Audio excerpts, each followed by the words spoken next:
Homeschoolers are weird. That's what Nick Robinson from the Homeschool Helper YouTube channel believed until one conversation changed everything. Now, after 11 years of homeschooling 3 kids, he says his biggest problem with public school isn't the academics. It's that kids are terrified to fail, think for themselves, or even guess.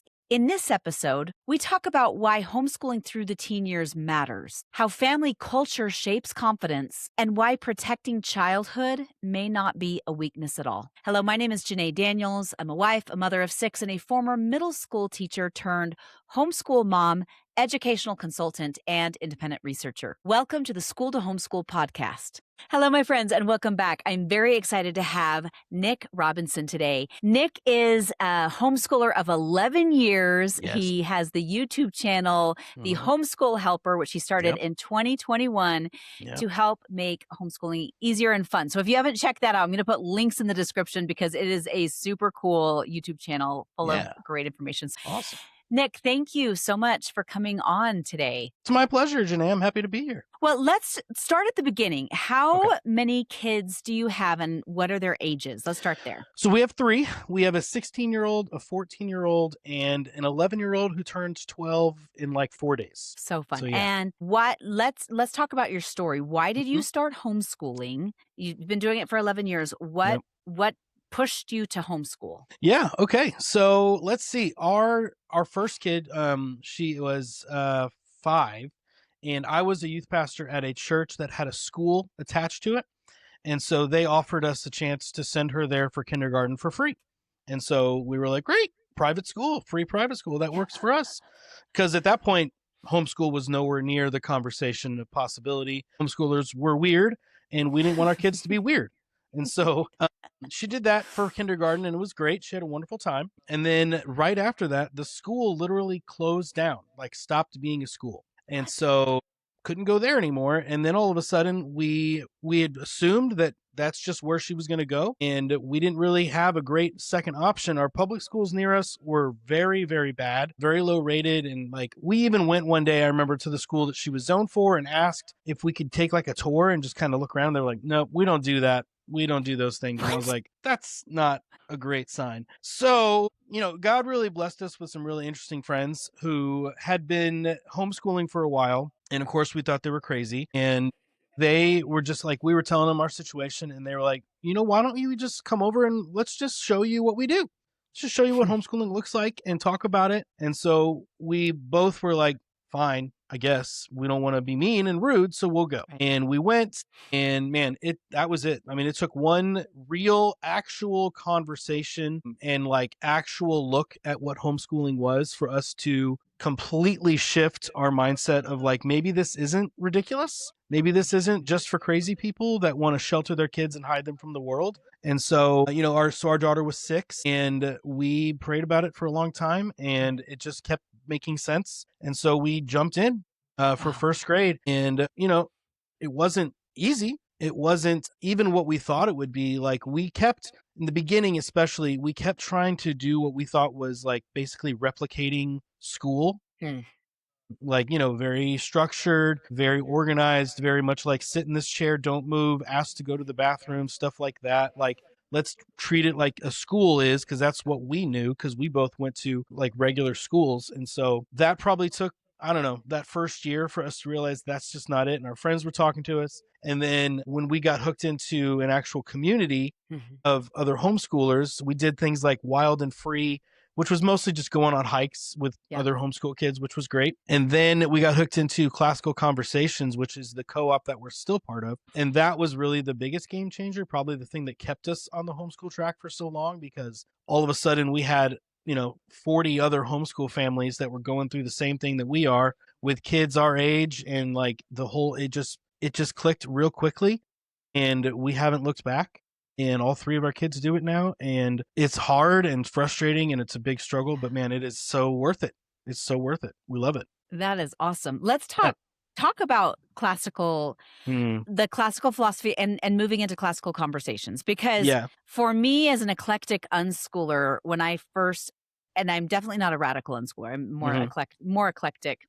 than anything. But when I very first learned about the classical philosophy, there's pieces that I absolutely loved, right? I loved the Socratic discussions, and I loved reading classical literature, and I loved the trivia and the quadrivium. But at the same time, everyone that I knew who was doing the classical philosophy were so like rigid. And if you don't do it this way, then you're a loser, which I could not keep up with.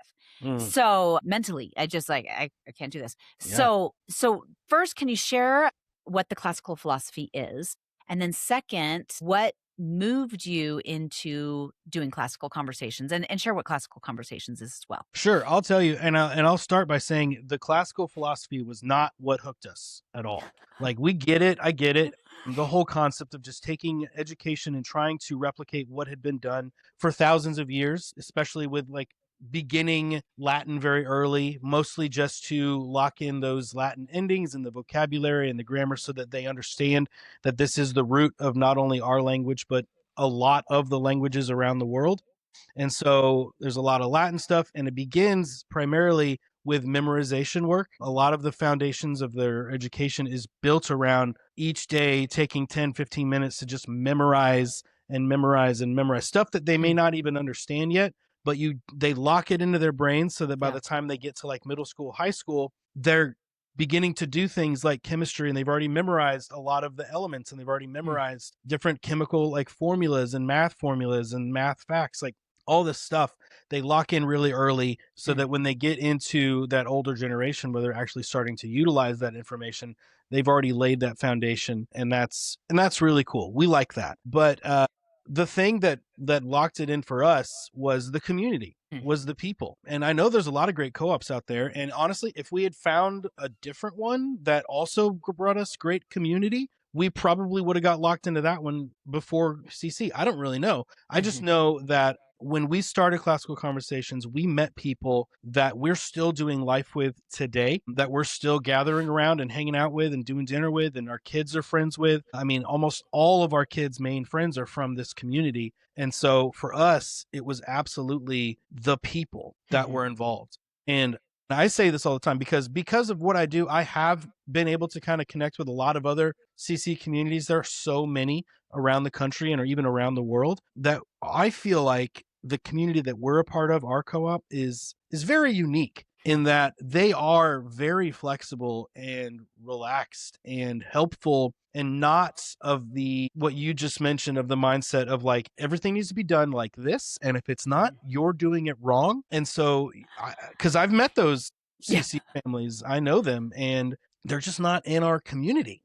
They're Yeah. not in, and it's not like we weed them out that I know of. It's just that they're not, I don't think that they're attracted to what we're doing because we're much more flexible, and we're much more of the mind that like every homeschool family is different and they all need to find their own way for their own kids, and to have that freedom to do so without judgment. Because I kind of feel like that's the heart of homeschooling in general, is that each kid needs something different. And so one curriculum might work for this kid and one might work for that kid, and this kid might need to go to tutoring and this kid might not.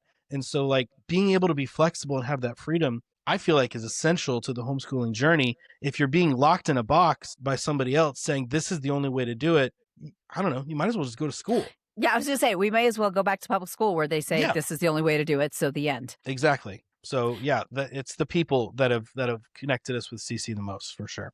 So, what is the history of classical conversations? How did which I mean, the classical movement in general, even in many public and charter schools, is starting Yeah. to re-emerge. How did classical conversations get started? So it started with this a woman named Lee Bortons, who basically designed this curriculum for her family and a few of her friends. Like their first Mm. year, she just started meeting with some families in her home and going through essentially building the curriculum as we have it now along that first year, and just saying like, here are the subjects, here's the things that we need to focus on, and we're going to do it together for one day a week, and then you're going to go home and you're going to work on those concepts throughout the week, and then you're going to come back for the next week, and then we'll roll out a new set of concepts and new ideas, and then you'll go home and do that.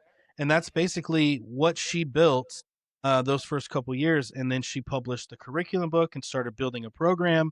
I wish I could tell you when that was. I want to say it was like the late 90s, early 2000s, as far as I remember. But yeah, so basically she built it and she's still running it with her son, and it's reached thousands of communities all across the country and all over the world as well. So can you describe the classical philosophy? I know right now we in the United States we are under the Prussian model or the German model that was adopted in 1852 by Horace Mm, Mann.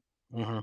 The classical philosophy, which I guess can be done rather strictly, but let's talk about the major tenets of the classical philosophy. Can you share some of Sure. those with us? So I could get into a lot of the like very official and formal details of it. Mm. I might have to look some stuff up to make sure that I'm saying it exactly right.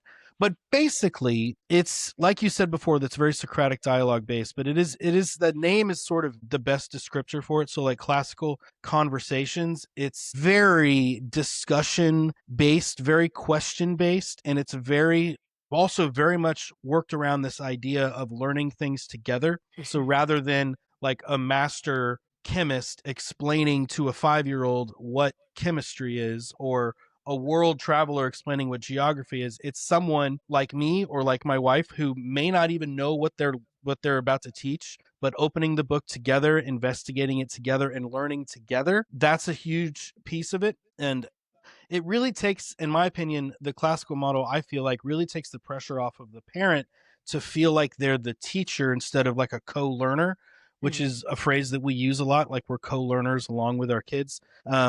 Because I don't, and I think that's another public private school model of like, you need an expert to illustrate and teach these things, and I just don't necessarily agree. And again, in non-strict CC groups like us, like there are a lot of us that actually, when we do get to the higher level stuff, that we will outsource out. Like next year my daughter's going to do a chemistry like class Mhm. with like a local community college, so that because she really wants to pursue that direction of like, she wants to Mhm. be like a vet and stuff. So I'm like, hey, maybe you need some more, like in-depth stuff, like with a lab and where you can like blow stuff up. So like, we're going to send you to go blow some stuff up at the community college. But it really is just, it's very conversation based and very Socratic, like asking questions that you may not even know the answers to, and letting them be okay with not knowing immediately. One of Mhm. the rules that we have during our school time is you're not allowed to ask Alexa anything.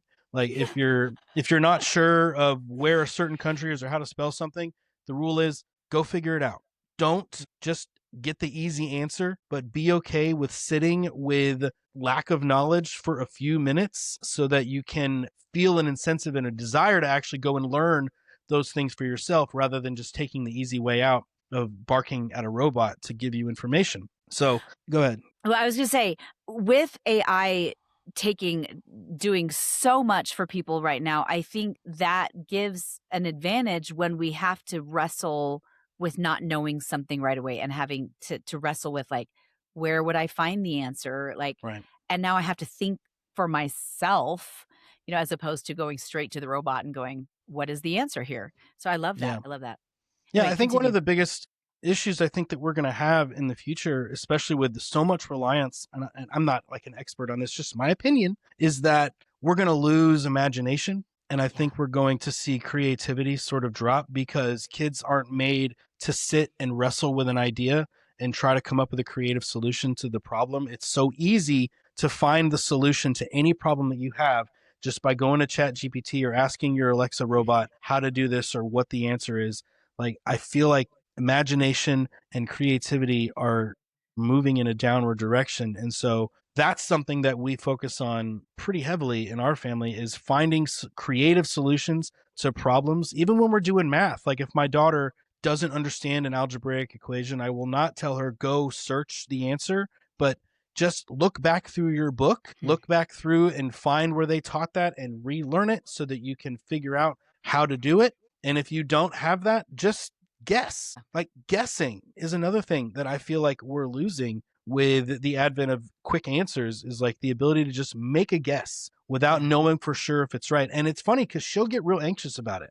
And I'll have to tell her, like, Kate, there's nobody else. It's just me and you. I'm not going to be mad at you if you get it wrong. You're not going to get an F on your paper. Like, just take a shot and see if you can guess. And if you're wrong, we'll figure out why and we'll work from there. So, like, even guessing, I feel like kids are scared to guess because being wrong seems so silly now. Like it's so easy to be right. It's really weird to be okay with being wrong for a little while. Yeah. which I think is really important for education, is being okay with being wrong for a little while.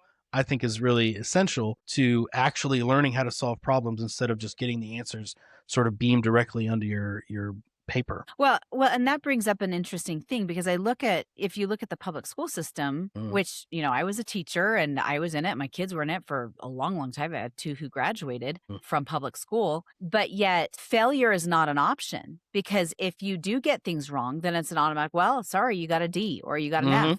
Yeah. And that trains kids to not want to make mistakes because Yeah. they're afraid they'll get punished Yep. for it. So, what does a day look like for your family in Sure. your homeschool? Every year, I think, has been different. Every year, we kind of adjust our schedule based on how things went the last year. What is one of the big changes for us this year is when we wake up. So, most of the time in our family, I'm a morning person. And so Mhm. I've always been able to kind of convince our kids like it's important for us to get up before 8 so that we have plenty of time to get everything done and not have to worry about it into the afternoon and stuff like that. But, as our kids have gotten older, a 16-year-old and a 14-year-old, like they need a little bit more sleep. And because our schedule is the way it is, they're so busy, like they're all in like theater or dance or soccer, like oftentimes we don't even finish eating dinner together till like 9. And Mhm. so it just started to make more sense for our day to go a little later, like 10:30, 11 is when kids are going to bed. And so I don't really wake them up until about 9:30 on Mhm. days when we don't have community days. So like Tuesday through Friday, we're not waking them up until 9:30. And then usually from that point, it's sit together and we have a devotional time. Where either I or my wife will go through just like a scripture that we're reading that together, or I'll talk more about the different devotional styles we've done because those have been really fun. But essentially, it Yeah, starts I'd a love to hear that. devotional. And then our two oldest are at the point now where they're very independent. Like they have a planner of like what they need to get done that week. And so we all sit at the same table. They'll get into their work.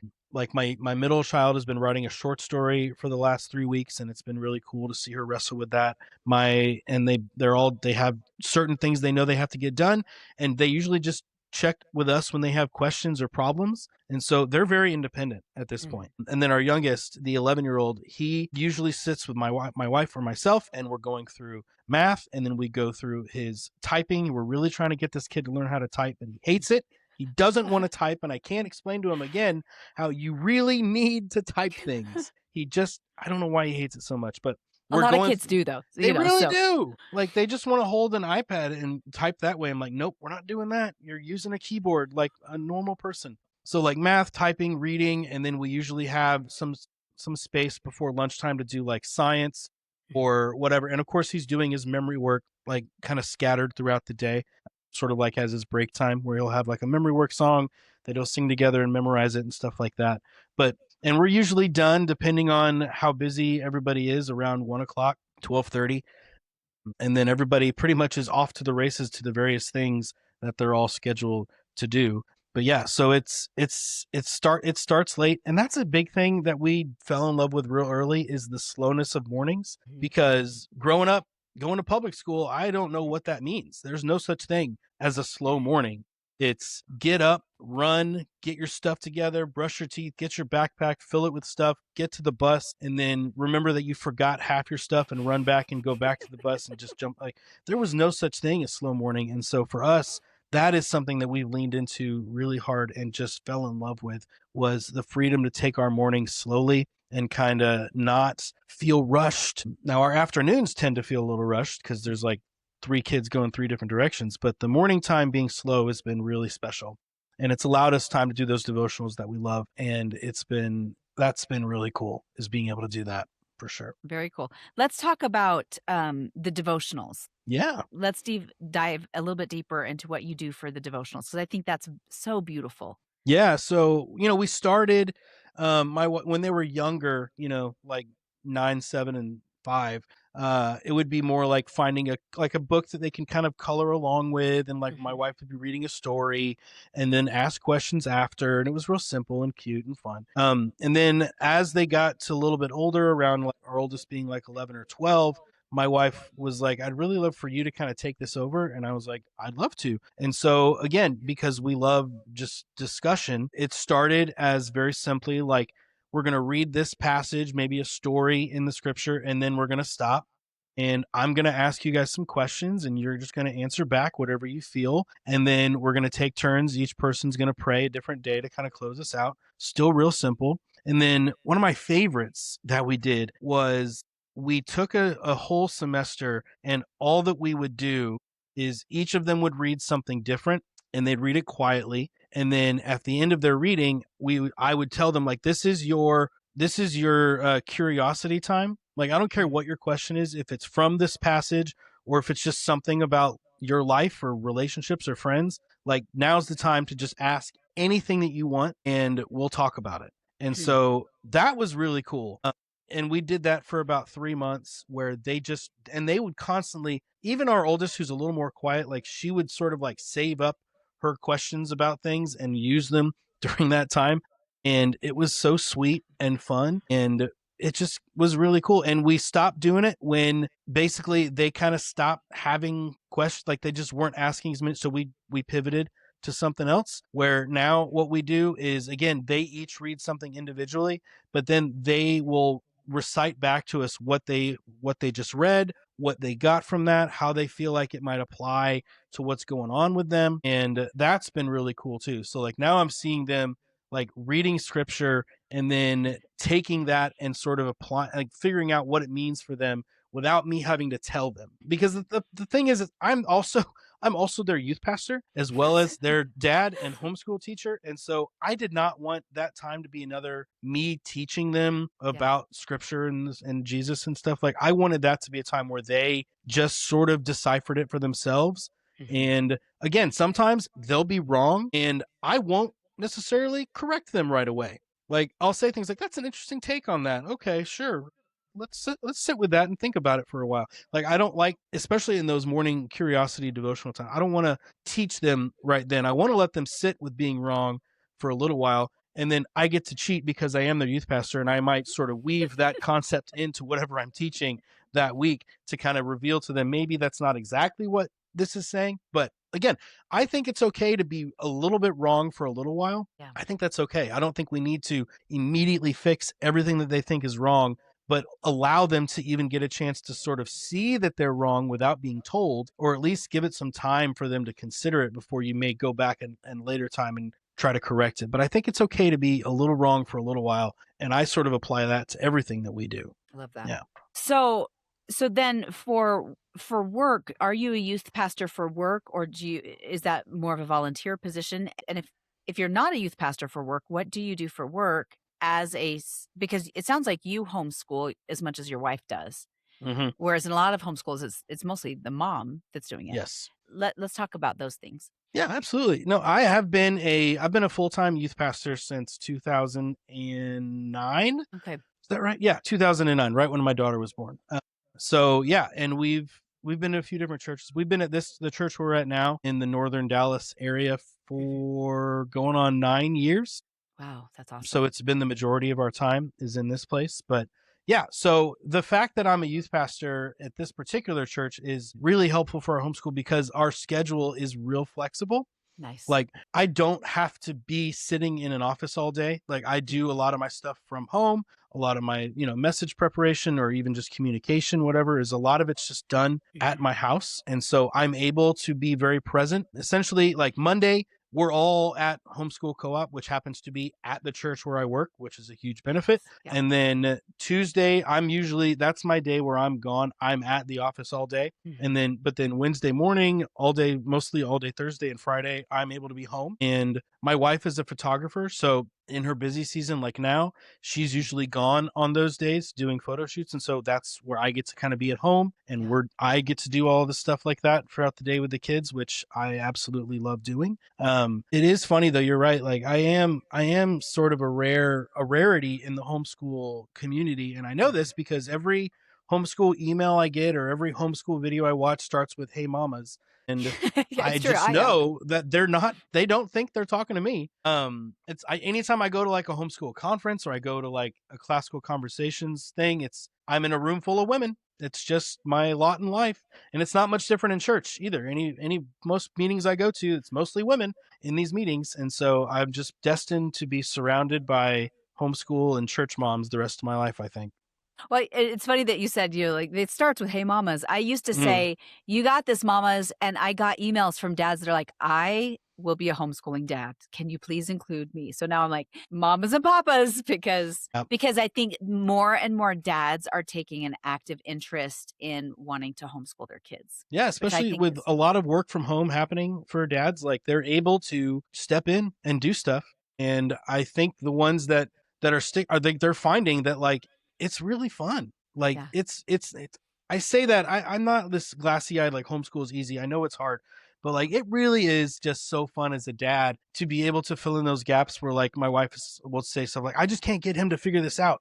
And that's one of the difficulties in homeschool is like you're constantly feeling like you need a different voice to communicate mhm, this. Like they're just not hearing it well from me. I wish I had a second person that could enter that conversation and I get to be that second person, or sometimes my wife gets to be that second person. It's just so helpful to be able to be a homeschool couple that does it together is so special. And I think there are for those dads that are gone all day every day. Like I get that, but like there's an opportunity for you to be at home when you are home and just ask questions, not just like yeah. how was your day, but like get into some of the stuff and allow yourself to be that second voice. Homeschool dads, even if you are constantly working, like they do still need you and want you, and there's a way to do it even if it doesn't seem like there is. I think there's definitely a way for dads who can be more involved for sure. Absolutely. Well, and kids need that. Like they need that influence of their dads. They need Yeah. the hard play of their dads and they need, Hmm. like there's so many things that they need a mom and a dad. That's I the agree. reality. Absolutely.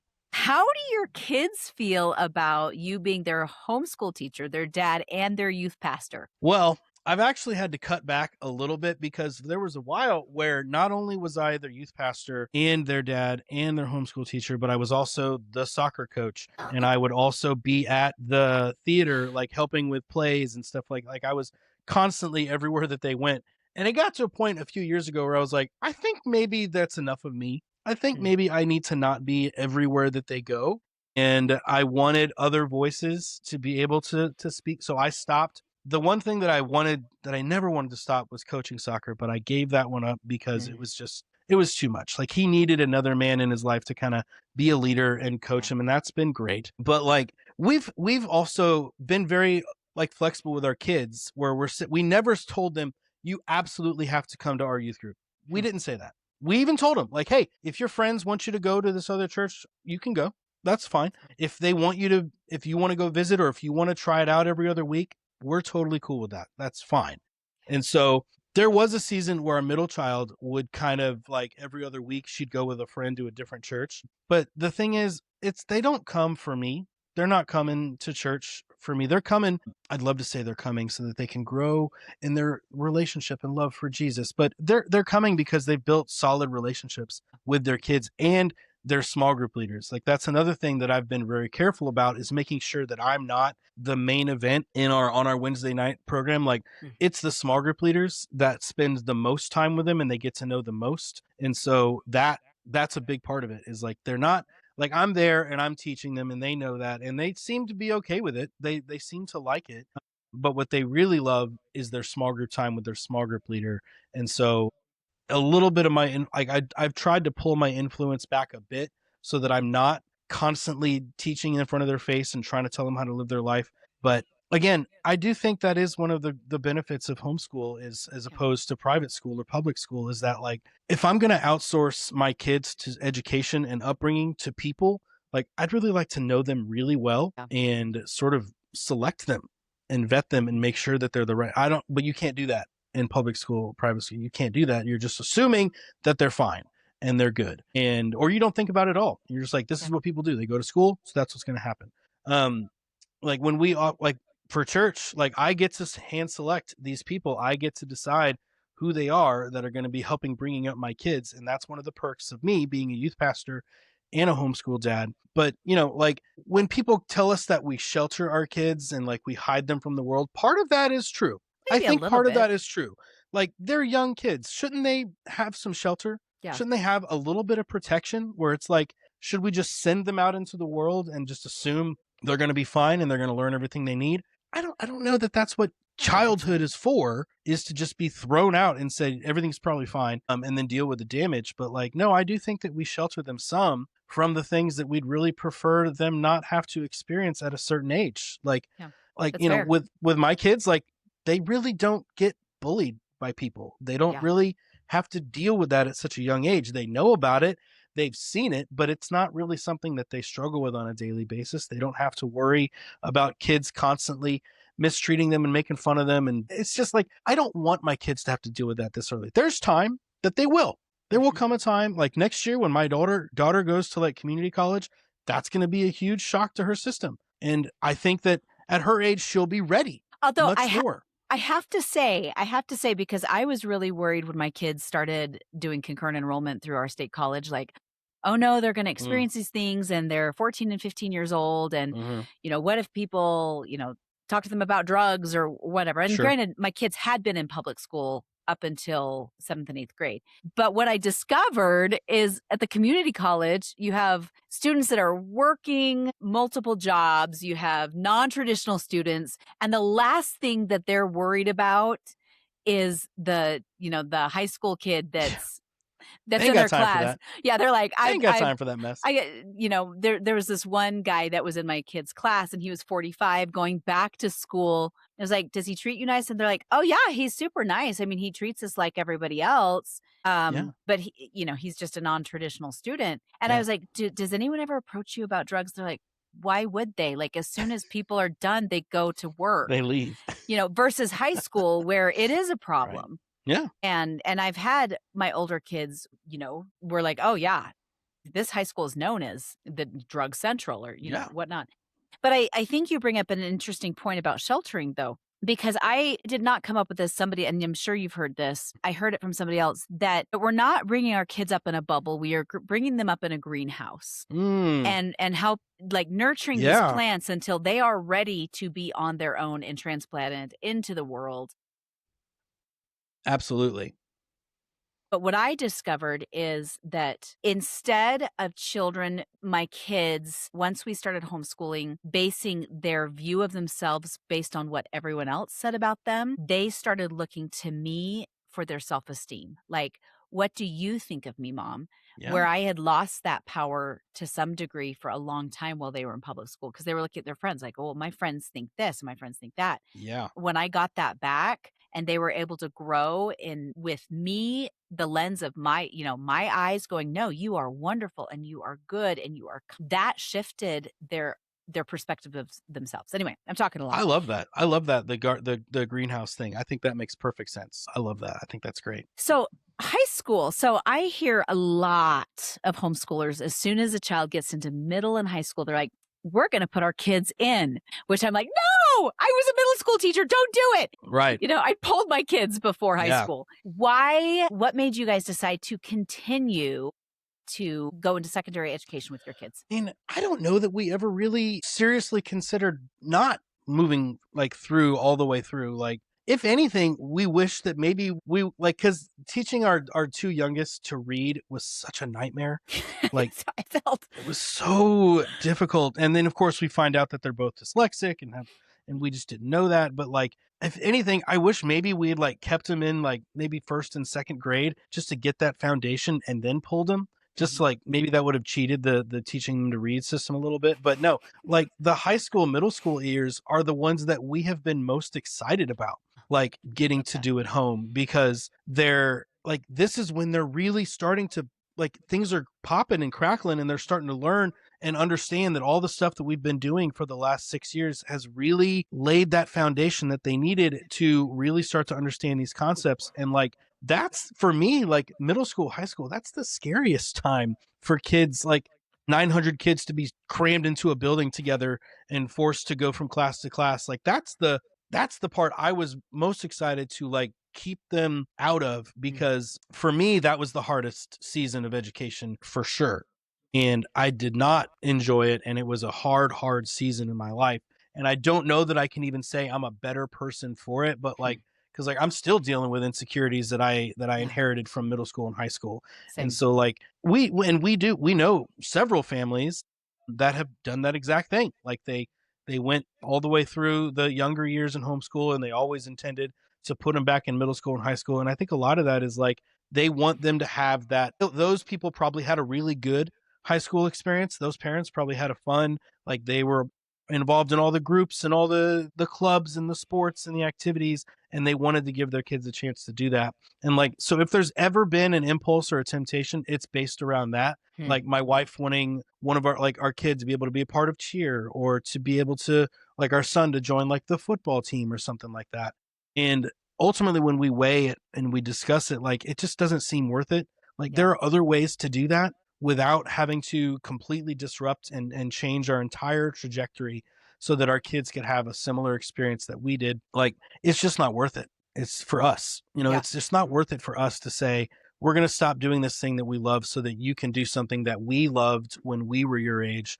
Like we're just going to build a different history for you. We're going to build a Mhm. different set of experiences for you that are probably and hopefully better and more suited to who you are, instead of just throwing you into a system that we have so many issues with and are so conflicted about, just so you could have that experience that we had growing up. Like it just doesn't seem worth it to us. There's too many negatives. So it's interesting because in a lot of states, it's not every state, but I know a lot of states, like as homeschoolers, we can have our cake and eat it too. Like my son runs track with Mm. the public school team, but then he's a homeschooler because there's not a homeschool track team in middle school, you know. And I remember being like when I very first started homeschooling, I was really concerned about like, oh, my kids are going to miss homecoming and prom, even though I hated homecoming and prom. Like I did not enjoy those dances, and I thought they're going to miss it, and I kind of grieved over it, only to have my son last year go to 3 homecomings and 2 different proms, and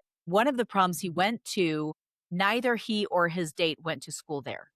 Yeah. Oh, wow. And they went with friends that were like, Yeah. "Why Okay. don't you come with our group?" And so my son's like, "Yeah, you know how you're concerned that I'd miss out on homecoming and prom, and now I've gone to how many?" Yeah.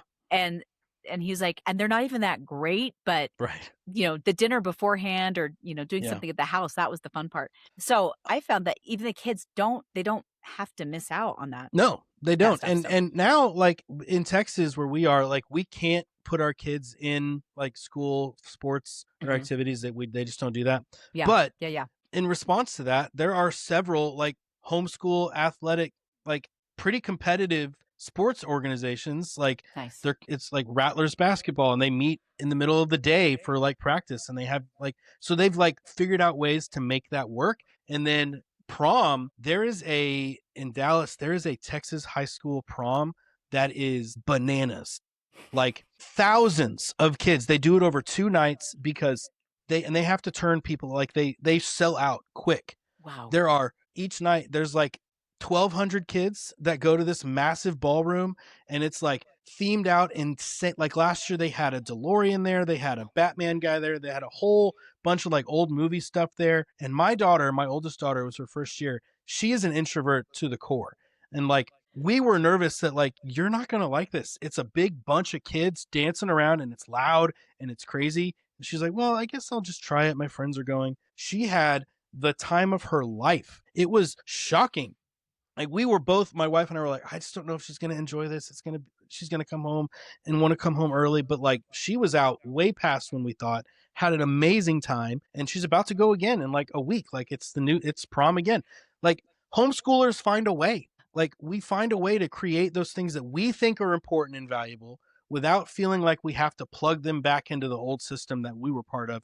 Like we can make those experiences just as good and just as like meaningful without having to plug into a system that we don't agree with. It's It's true. it's amazing. So our second year of homeschooling, I decided I was like, my daughter loves Jane Austen. And she's like, "I wish I could go to a Jane Austen ball." And I'm like, "You know what? Mm. We could make this happen." Yeah. So I found a contra dancing teacher who teaches English country dance from the 1800s, early 1800s. Yeah. And I put it out there on Facebook, and I was really gearing it towards homeschoolers, but I had public schoolers that wanted to come, boys and girls, they all dressed up in Regency era attire That's awesome. and came to this Regency era ball, like a Yeah. Pride and Prejudice ball. And And all of the public schoolers were like, oh my gosh, this was so fun. Why can't we dance like this at real dances? And I'm like,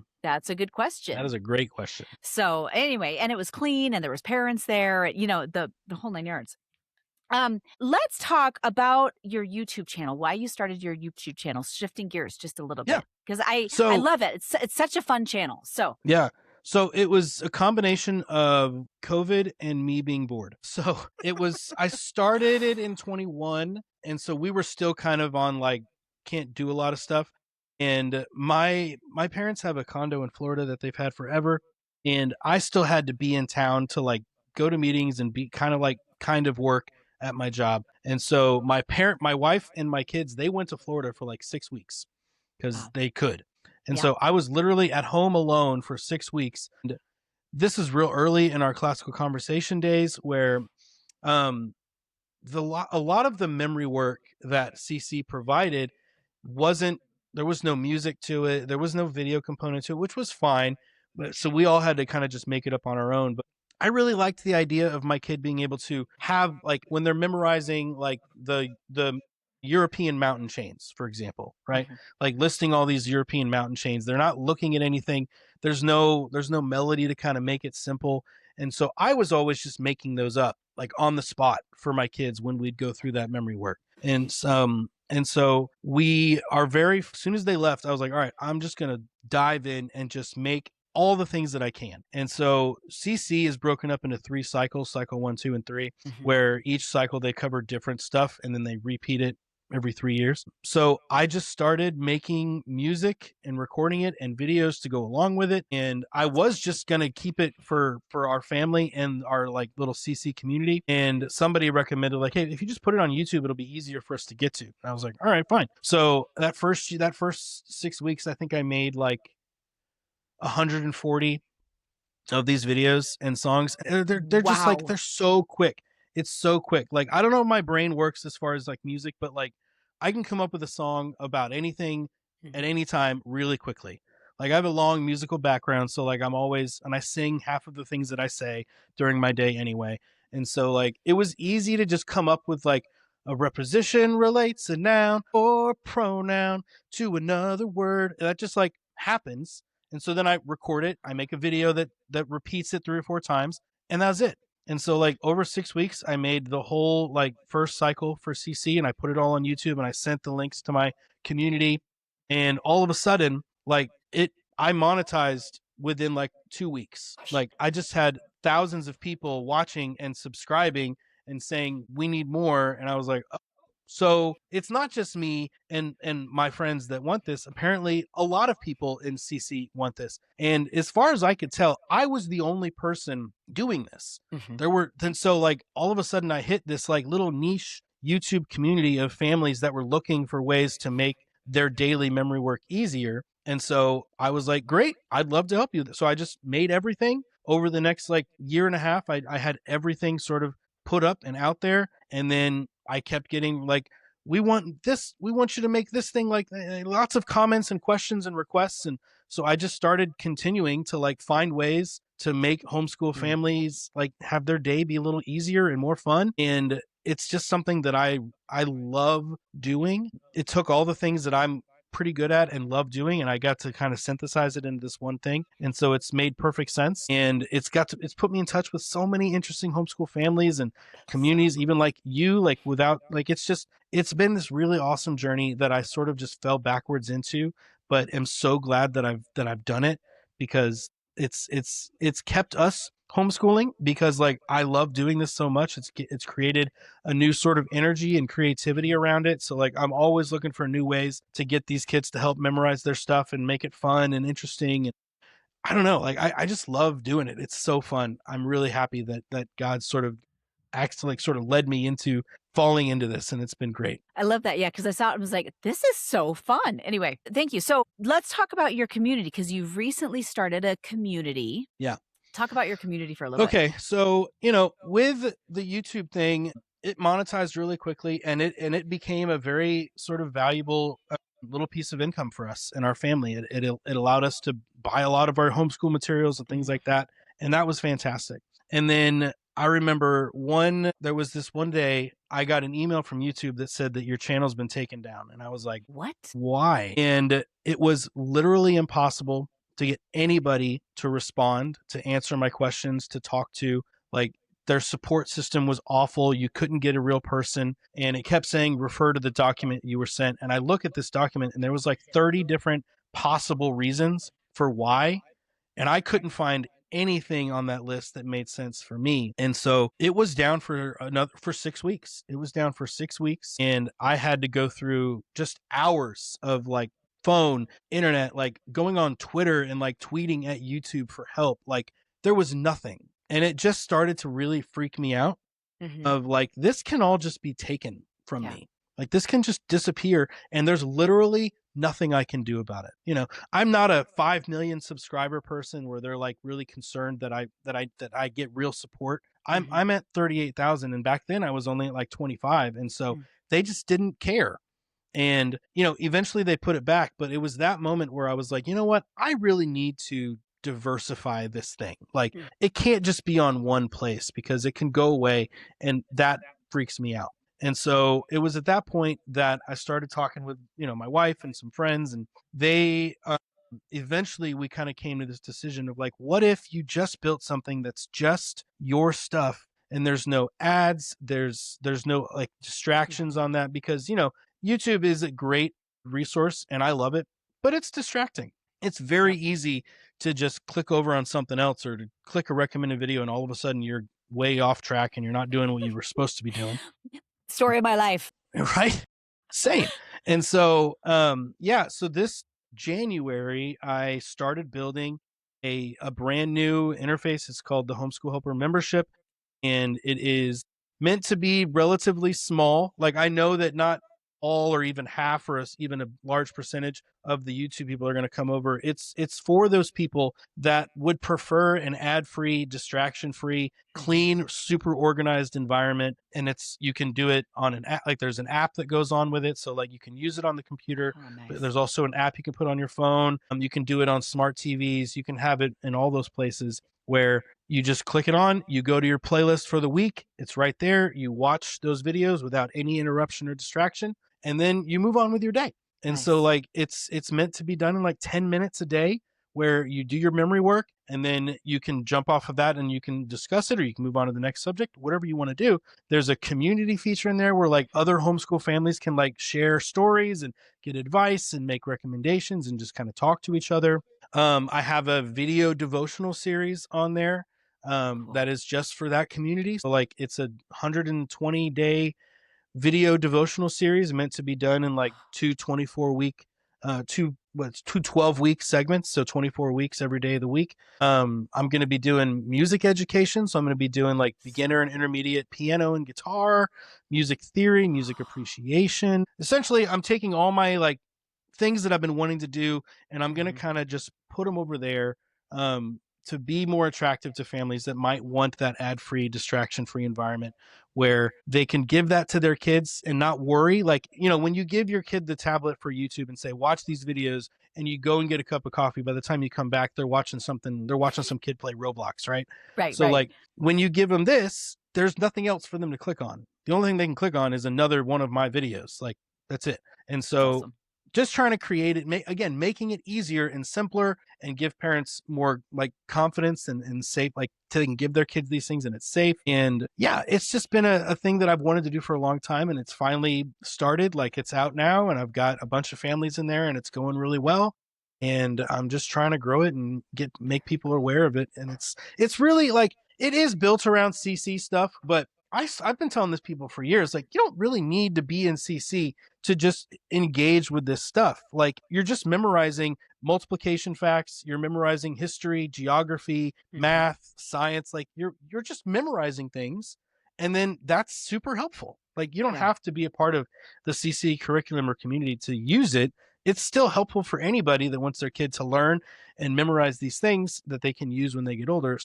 It is, yeah. So that's basically what it is and why I did it. I love that. What's a question that I have not asked you that you wish I would have asked you? Oh, that's a good question, man. Maybe. So I did teach in schools for 2 years right out of college. So what did you teach? I majored in English, and Okay. so I was an English teacher for high school and middle school for 2 years, and I really loved it. I really Mhm. liked doing it. It was so fun. My biggest issue was, and this is funny, I was scared of parents. Like, I did not know, like, I was like a 23-year-old kid that like Yeah. just loved literature and writing and poetry, and I didn't know how to explain to parents why I'm doing the things I'm doing or why their kid is getting an F because he didn't do anything. Like, they just really freaked me out. And so from that, I did that for 2 years, and that's when my wife and I got married, and we both went and worked at a place called Sky Ranch where we did outdoor education, which was also amazing. It took the things I was worried about, took the parents out because they didn't even come. It was like public schools would send their fourth and fifth graders to our facility, and we would do like 2 days or Wow. 3 days and 2 nights of just classes and fun games and activities. It was a lot of science stuff, but there was also a reading and writing component, and that was my favorite season of like a formal education Mm. time. And that's probably what's informed most of like how we homeschool is it's very much not like sit down, learn these things and be quiet. It's like let's get up and move around. Let's go outside and look under tree roots and let's pull up sticks and talk about them and look at them under a microscope. Like it's been that outdoor education season was so cool and I loved doing it. And it's definitely informed a lot of like Hmm. what we do now. That was a really cool experience for sure. I love Yeah. that. Yeah. Well, and I was going to ask, yeah, did that inform your homeschooling having that experience? And you answered that. And So, we had no idea. Again, those that was the season where we were like homeschoolers are weird. And I remember there would be some homeschool groups that would come out to do that, and they were definitely different. And looking at it, if I could go back and look at it from my now perspective, like I would see what I should have seen, which is that these kids were smart and independent, and they didn't mhm. really fit into a normal school like schedule, and that was really cool. But like I never would have imagined that we would end up where we're at in homeschooling. Like we were Yeah. so anti, like not actively like homeschool is stupid, but like why would we even talk about this? We're not going to do that. They're weird. And so like the thing is yes, they are weird, and I actually think that's good. Yeah. Like I don't necessarily want to just build and raise up super normal fitting in type of kids, especially as a Christian dad. Like I want my kids to stand out. I want them Mhm. to look and feel different than everybody else, and not just because they're quiet and hiding in the corner, but because they look and talk differently, they interact differently, Mhm. and it's attractive and interesting, not like shunning and weird, but like we're trying to build kids that are weird but in a way that draws people in Mhm. to see who they really are rather than how similar they are to everyone else around them. Yeah. So like again, we never thought we'd be here, but so glad that God led us down this path because it's just amazing. We Yeah. love it. I love that. Well, and you brought up an interesting thing about like, yeah, the weird homeschoolers. And I literally today, as I was driving my son to his internship, we were listening to the book The Preparation by Doug Casey and Mm-hmm. Max Mm-hmm. and Matt Smith. It came out a few months ago, and that's one thing he had talked about. He's like, we want our children. It's not for homeschoolers per se. It's actually for college young adults, but it applies to homeschoolers. But he said if you want to be the unique person that you're meant to be, then you're going to have to do and be different than and be willing to do things that nobody else is willing to do. And I've thought about that a lot with homeschooling is yeah, I don't want my kids to do exactly what everyone else does, especially with some of the peer pressure in high school and Yeah. things like that. Yeah.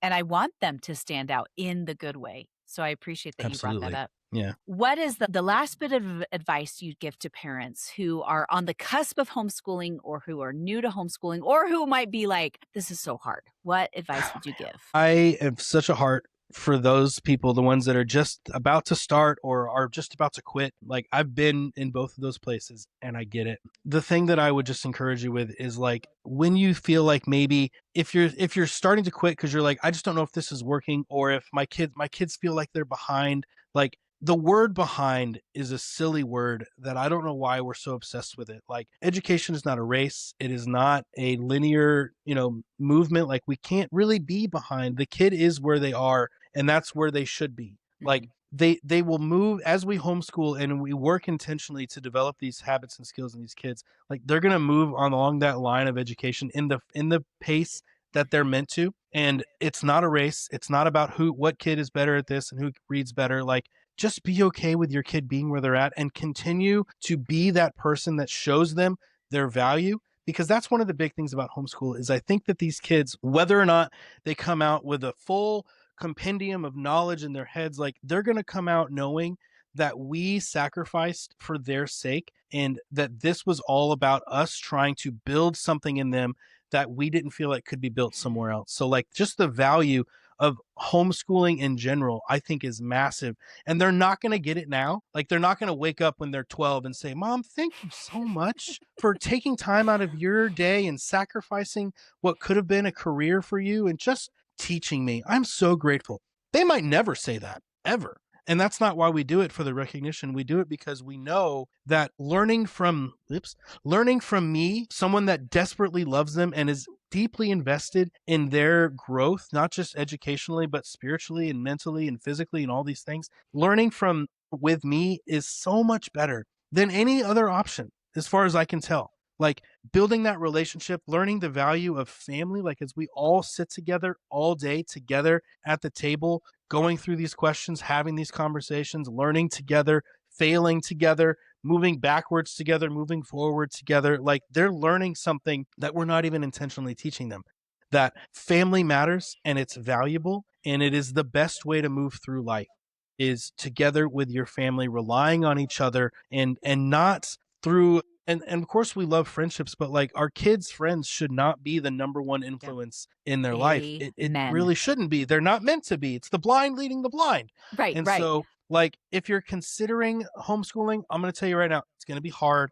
It's going to be confusing. You're going to struggle with confidence. You're going to struggle with finding the right stuff, and that's fine. There are so many resources out there that can help you, and you'll eventually get to a place where you find a rhythm and it'll click, but it probably won't happen right away, and that's okay, because from day one you are reinforcing those values that family matters and that how much you care and are willing to sacrifice for them. And that's a long-term play. Like that is a beautiful long-term play where in the end they will be able to see what it really means to be a parent, which is to give yourself, as Christ says, to love them as Christ loved the church and give yourself up for them. Like they're going to get to see that walked out and played out every single day, even on your bad days, even on the days where you wake up and you're like, "We're not even doing it today. Just go read a book." Like it still matters and it's still valuable. And so homeschooling is hard. It's complicated and it only gets more complicated as they get older. But the value that comes out of it, I think, is absolutely brilliant.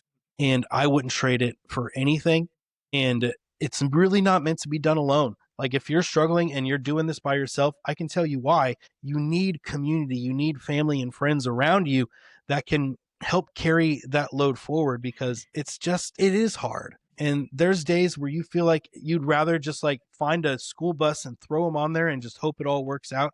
Like I get that. But in the end, everything that we're doing is leading our kids towards being the kind of people that God meant them to be, which are people that care and love their family and understand that education is a lifelong learning process. It's not meant to be, stuck down into a certain amount of years, but we're going to do this the rest of our lives. And so, yeah, I mean, I get why you would want to quit, or I get why you're nervous about starting, but what we're doing is just the most beautiful thing that I've ever seen families get the chance to do. And so I encourage you, keep with it, get started, try it out.